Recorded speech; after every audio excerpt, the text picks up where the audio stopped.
সমসাময়িক বিভিন্ন ইস্যুতে নানা প্রশ্ন করা হয় মার্কিন পররাষ্ট্র দপ্তরের ব্রিফিংয়ে। এবার সনাতনী ধর্মাবলম্বীদের ধর্মীয় নেতা চিন্ময় কৃষ্ণ দাস ব্রহ্মচারীকে গ্রেপ্তার ও কারাগারে পাঠানোর বিষয়টিও সেই ব্রিফিংয়ে উঠে এসেছে।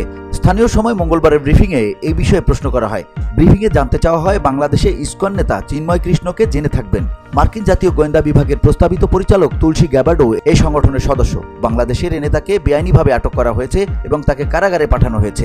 এ বিষয়ে যুক্তরাষ্ট্র কোনো পদক্ষেপ নেবে কিনা? জবাবে মার্কিন পররাষ্ট্র দপ্তরের প্রধান উপমুখপাত্র বেদান্ত প্যাটেল বলেন, এ বিষয়ে আমার বিস্তারিত জানা নেই। তবে যারা আটক রয়েছেন তাদের উপযুক্ত প্রতিনিধিত্ব করতে হবে এবং মৌলিক স্বাধীনতা ও মানবাধিকারের বজায় রেখে আচরণ করা প্রয়োজন। আমরা এ বিষয়ে জোর দিয়ে আসছি এবং অব্যাহত জোর দিচ্ছি। এ সময় জানতে চাওয়া হয় ব্রিটিশ এমপি ব্যারি গার্ডিনার ও প্রীতি প্যাটেল পার্লামেন্টে বাংলাদেশে হিন্দুদের প্রতি সহিংসতার বিষয়ে উদ্বেগ প্রকাশ করেছেন। তারা হিন্দুদের নিরাপত্তার জন্য বাংলাদেশ সরকারের সঙ্গে জরুরি ভিত্তিতে আলোচনার আহ্বান জানিয়েছেন। যুক্তরাষ্ট্রের নীতিগতভাবে এবং কূটনীতিকভাবে বিষয়টি সমাধানের কোনো পরিকল্পনা আছে কিনা জবাবে বেদান্ত প্যাটেল বলেন, আমাদের প্রতিটি সরকারের সঙ্গে সম্পর্ক রয়েছে। আমরা স্পষ্ট করে বলতে চাই যে মৌলিক স্বাধীনতার প্রতি সবার সম্মান থাকা এবং ধর্মীয় স্বাধীনতা ও মৌলিক মানবাধিকারের প্রতি শ্রদ্ধাশীল হওয়া উচিত। যে কোনো ধরনের প্রতিবাদ শান্তিপূর্ণ হওয়া উচিত। এমনকি কোনো ধরনের ক্র্যাকডাউনের বিষয়েও সরকারের আইনের শাসনকে সম্মান জানানো উচিত। আমরা এ বিষয়ে জোর দিয়ে আসছি।